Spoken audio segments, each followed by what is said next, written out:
Halo, obrolan malam hadir lebih awal mulai hari ini kami tayang 17.30 waktu Indonesia Barat. Kami akan ajak Anda ngobrol banyak hal hari ini di episode hari ini. Yang pertama tadi mungkin sudah ada ikuti di berita 1 sore. Kalau Barada Richard Eliezer yang putusannya sudah ingkrah sekarang akan menjalani masa tahanan atau sisa masa tahanan di Rutan Salemba. Tentu kita bertanya ini bagaimana penempatannya di Rutan Salemba, kemudian bagaimana keamanannya selama ada di rutan dan bagaimana peran LPSK atau di LPSK maksud saya, perlindungan LPSK.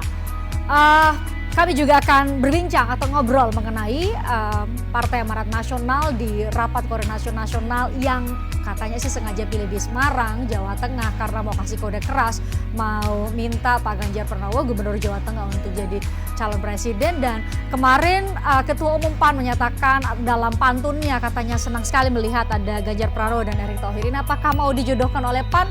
Lantas bagaimana pendapat dari Golkar, dari P3 karena saat ini mereka tergabung dalam koalisi Indonesia Bersatu. Saya ajak Anda ngobrol dengan sejumlah narasumber. Inilah obrolan malam selengkapnya untuk Anda. Ya, ini alhamdulillah artinya dia tidak perlu diberhentikan dari anggota kepolisian. Ini yang paling bersyukur saya. Ya, kami menghargai pengadilan ini sudah berjalan secara baik dan alhamdulillah hasilnya betul-betul memenuhi rasa keadilan masyarakat.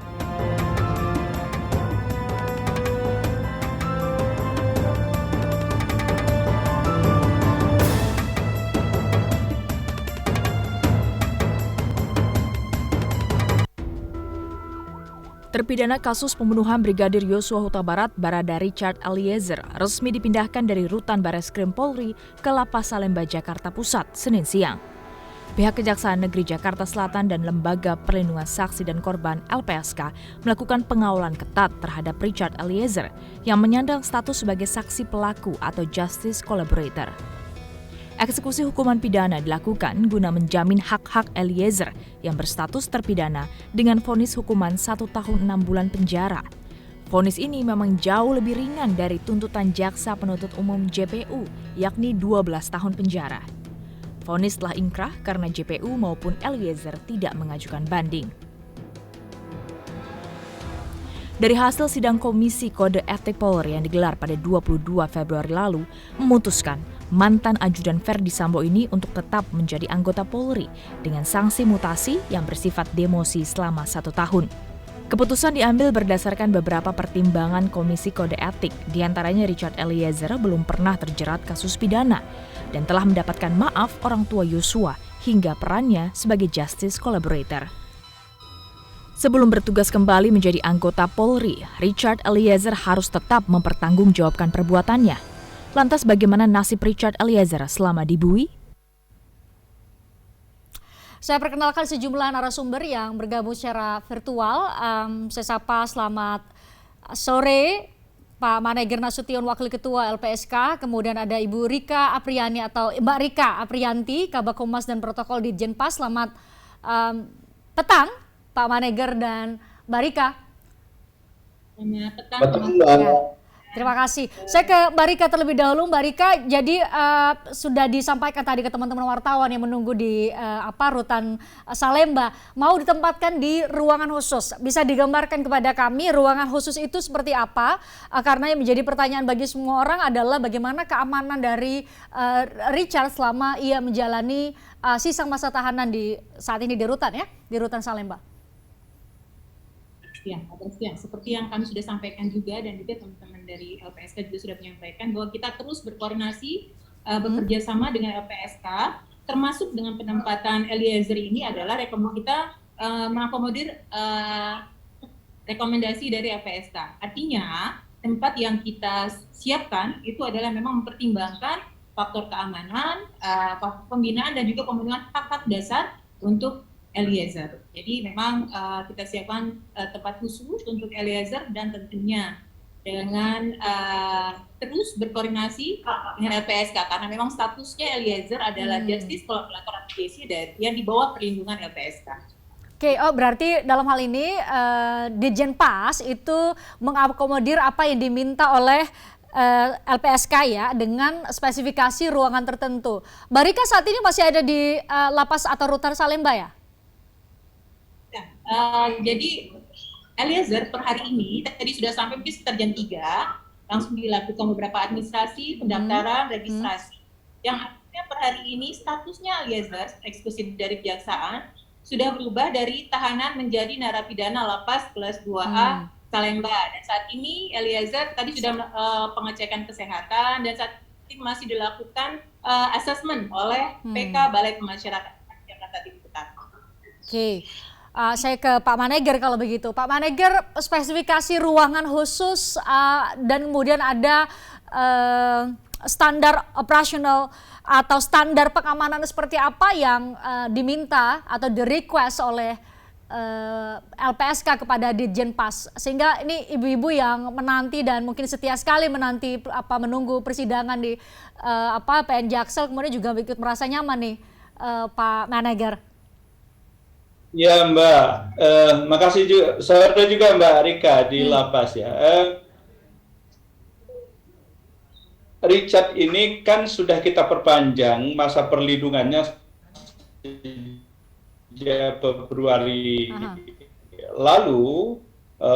Hak Richard sebagai terlindung LPSK dengan program perlindungan yang diterima sejak Agustus yang lalu itu kita perpanjang, Pak, untuk 6 bulan yang akan datang. Dan itu sudah berlangsung kan sampai hari ini, gitu.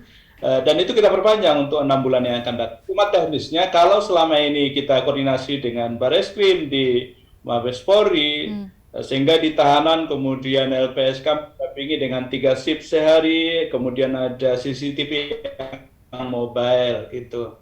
Nah, ini juga kita lakukan koordinasi dengan Mbak Rika dan kawan-kawan di Dirjen Lapas dan juga dengan teman-teman di lapas agar betul tadi Mbak Rika Richard untuk menjaga segala kemungkinan. Kan Richard sebagai justice collaborator itu kan negara berkewajiban untuk memberikan jaminan keamanan, rasa aman, nyaman. Nah, kemudian yang kedua ada juga hak spiritual yang juga itu kita berikan dalam bentuk psikososial. Kita tetap menyediakan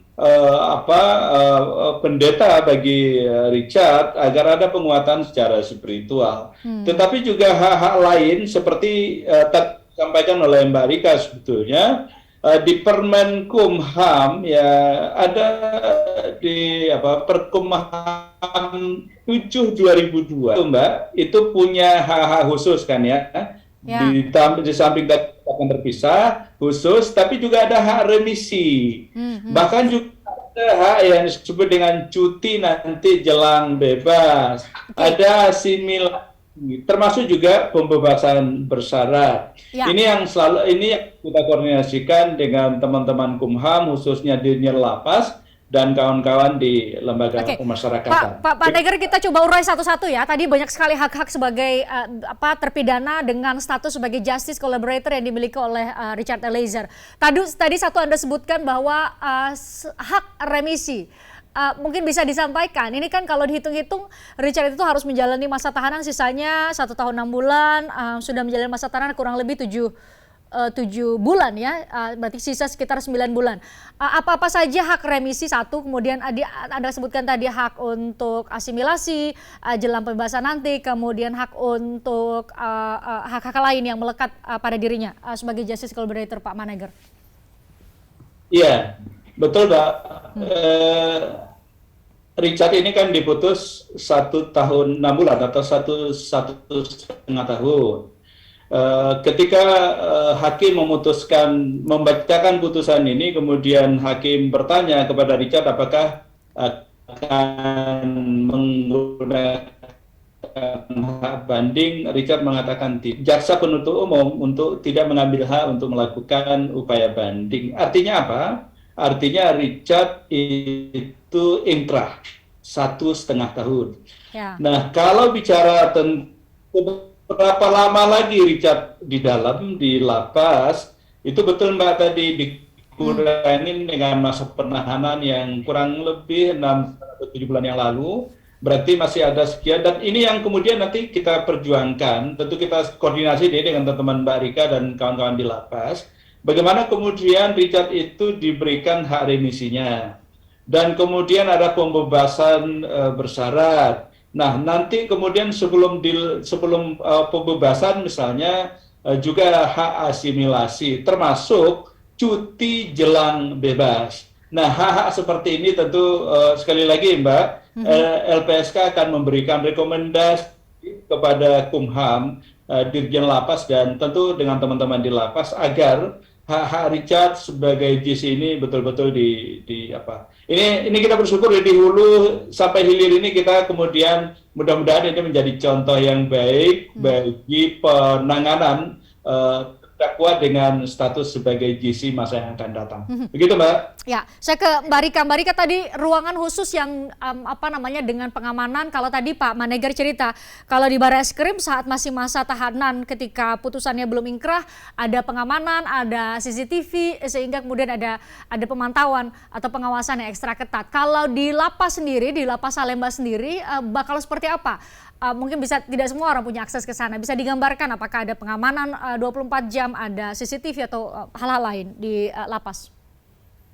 Ya, tadi mungkin sudah disampaikan juga bahwa kita sistem pengamanan pun hasil koordinasi ya, mengakomodir rekomendasi dari LPSK karena statusnya GC dan memang harus dilindungi, apalagi terkait dengan pengamanan. Kalau pengamanan 24 jam pasti ya, karena semua pasti dilakukan pengamanan 24 jam.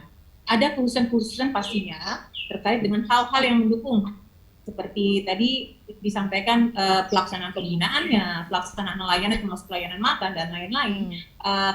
Dan pasti akan ada tim khusus untuk menjaga ataupun menangani Richard Eliezer, sekali lagi selalu berkoordinasi dengan LPSK. Karena kami memegang, karena Eliezer adalah GC yang di bawah perlindungan LPSK sampai saat ini. Tim khusus itu tim yang petugas lapas atau LPSK? Kalau kami memang di petugas lapasnya. Okay. Kalau dengan LPSK tadi kami berkali-kali juga menyampaikan bahwa kita akan mengakomodir apa yang dibutuhkan oleh LPSK untuk khususnya pengamanan Eliezer. Bagaimana di lapangan tentunya nanti kami akan selalu berkoordinasi dan bekerja sama terkait itu. Oke. Pak Manegar selama menjalani masa tahanan sebagai terpidana 1 tahun 6 bulan ini, bagaimana berkoordinasi dengan Polri tentunya, bagaimana status, kita ingat ya, Richard melalui sidang etik diputuskan tetap menjadi anggota Polri aktif. Ini treatmentnya atau perlakuannya seperti apa Pak Manegar? Iya, satu sisi justice collaborator, satu sisi dia masih merupakan anggota Polri aktif, dan satu sisi dia adalah terpidana. Bagaimanapun dia adalah terpidana 1 tahun 6 bulan untuk pembunuhan berencana. Iya,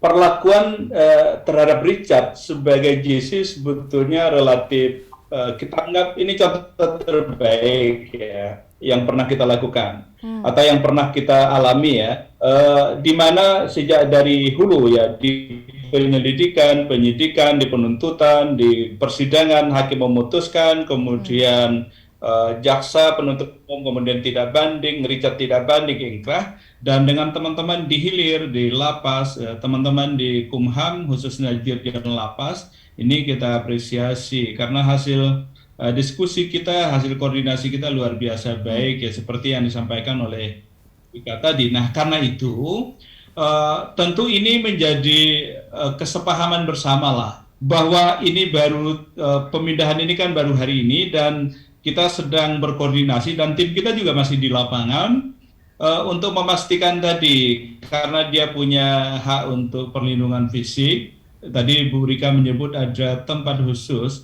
Tempat khusus tentu sekali lagi tidak secara teknikal kita jelaskan ke publik, tetapi kira-kira kita meyakinkan kepada publik. Contoh di Barreskrim dulu Mbak, itu memang dia satu kamar satu orang.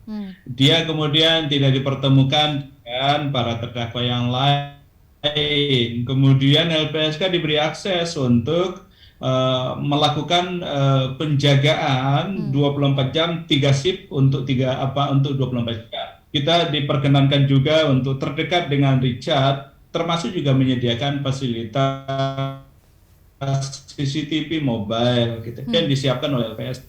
Kemudian kalau dia sekali sebulan minimal tuh dicek kesehatannya secara oleh dokter kita, dokter LPSK, kan kita booster sekali sebulan supaya apa? Supaya kesehatan.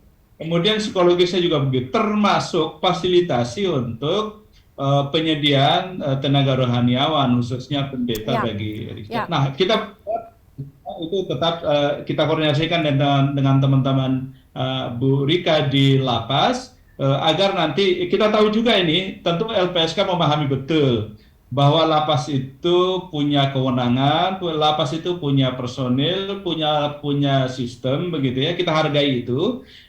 Betul Mbak Rika tadi kita koordinasikan bagaimana sebaiknya kerjasama antara LPSK dengan teman-teman di lapas karena di lapas itu punya PAMDAL juga pengamanan dalam yang nanti itu akan kita. Kemudian soal logistik ini juga kita koordinasikan Mbak. Tentu kita sepaham tadi Mbak Rika menyebut ini pertaruhan, bukan hanya pertaruhan Dirjen Lapas atau Lapas dengan LPSK ini pertaruhan kita sebagai bangsa bahwa ada praktek praktek yang bagus ini, bagaimana kemudian sistem hukum kita memperlakukan seorang gizi. Begitu Mbak. Baik. Oke, ini Pak Maneger tepat sekali untuk saya bertanya kepada Anda dan ada Mbak Rika. Ini menjadi pengetahuan buat publik, tapi kita harus jeda. Usai jeda mohon dijawab mengenai banyak juga yang menilai bahwa tadi ini apakah semacam privilege atau hak istimewa yang kemudian diterima oleh seorang Richard Eliezer. Ada juga yang melihat ini sudah sangat bertubi-tubi atau sudah sangat berlebihan, apalagi dengan penjelasan Anda tadi ada pengamanan, ada pemeriksaan ini dan itu. Apakah ini sudah berlebihan atau sudah sesuai dengan kadarnya sebagai imbal dari seorang justice collaborator? Kita perlu bahas itu Pak Maneger, tapi usai jeda kami akan kembali untuk Anda. Tertarik dengan diskusi saya dengan para narasumber? Saksikan obrolan malam dengan topik-topik menarik lainnya. Jangan lupa subscribe ya channel YouTube Berita 1. Like, komen, dan share video ini ya. Terima kasih.